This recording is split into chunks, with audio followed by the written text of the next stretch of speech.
Bonsoir, soyez les bienvenus sur la page de Pépé Soupe. Démarrons ce temps d'actualité en revenant sur les temps forts de la fête de l'indépendance.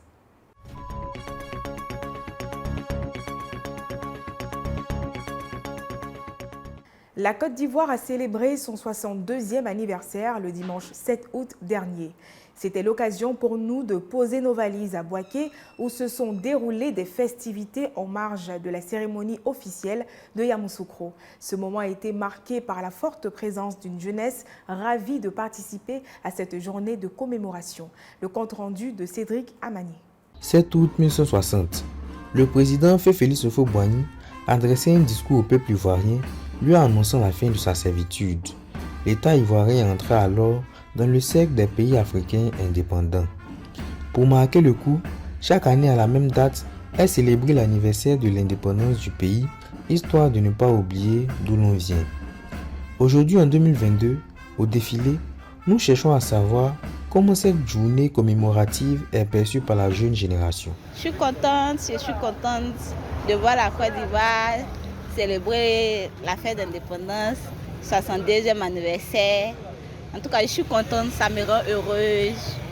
Je suis très heureux pour le 62e anniversaire de l'indépendance et que ce pays prospère, qu'il soit un pays modèle et au niveau international. Vraiment, ça m'a fait plaisir de prendre part au défilé. Vraiment, je remercie la société ainsi que le préfet de Bouaké de nous avoir permis à ce qu'on puisse venir s'égayer, en tout cas pour l'indépendance de notre pays. Vraiment, je suis fier, je suis content. Les vœux, une Côte d'Ivoire durable et beaucoup d'avenir pour nous, surtout les jeunes. Voilà, pour que chacun soit casé afin que beaucoup de choses puissent diminuer dans notre pays, afin que nous puissions avancer dans la paix. Il faut noter ici que la jeune génération n'a rien perdu des valeurs que véhicule cette célébration. Tous se sentent en effet concernés. Rappelons aussi que, après les festivités officielles, les étudiants du campus 2 de l'université Alassane Ouattara de Bouaké défileront à leur tour à l'occasion de leur événement dénommé Campus 1960. Et nous serons là pour vous rapporter les faits. C'est avec la somme de 20 000 francs CFA qu'elle a commencé son business. Aujourd'hui, cette étudiante en droit dans une université de la place est l'une des figures incontournables dans le domaine de la personnalisation d'articles. Doué Sarah nous raconte son parcours au micro de Prunelle Assalé.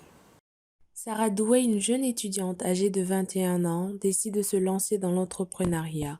Aujourd'hui, c'est à ses côtés que nous sommes pour découvrir ses activités. Alors, j'ai commencé à entreprendre depuis l'âge de 18 ans. Toutefois, l'entrepreneuriat à la vente, c'est quelque chose qui m'a beaucoup passionnée et ce depuis toute petite. Pour la première activité qui était Nice World Store, elle a débuté il y a 3 ans environ. J'ai débuté avec, pour être vrai, la somme de 20 000 francs. Pour le côté event, on est basé sur la confection de cadeaux pour les naissances, anniversaires, les entreprises, etc. Nous faisons un peu de tout. Et en ce moment, nous sommes sur les personnalisations d'articles. Et la dernière collaboration, c'est avec une entreprise qu'on a créée avec des amis, qui est Pépéripi, qui est une entreprise basée sur la fabrication de chocolat made in Côte d'Ivoire. Côté rentabilité, ça me permet d'avoir de l'argent de côté, mais ça ne me permet pas de couvrir des charges parce qu'il faut réduire aussi le bénéfice puisqu'on est nombreux sur le marché.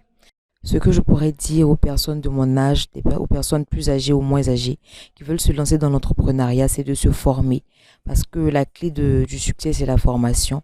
Aussi, aux personnes qui veulent pas forcément entreprendre, mais qui veulent s'occuper, c'est de faire ce qu'on aime. Il faut le faire bien.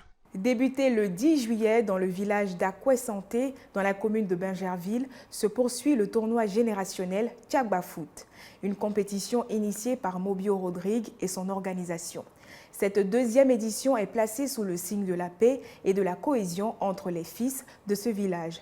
Notre reporter a assisté à un match palpitant entre Mlekman et Nsesso. Suivons son compte-rendu. Un tournoi dénommé Tchagba se déroule dans le village de Akoué Santé, à Bingerville. Nous sommes aux côtés du président du comité d'organisation, M. Rodrigue Mobio, pour en savoir plus. D'abord, je dis merci à la population d'Akoué Santé. Merci à la chefferie et puis merci à notre parrain, JC Toka, Merci aussi au président Ago Jean-Claude aussi qui s'implique beaucoup dans l'organisation de ce tournoi. Ce tournoi a pour but de rassembler toute la population, la jeunesse et les enfants du village. Pour ce tournoi, nous avons les équipes.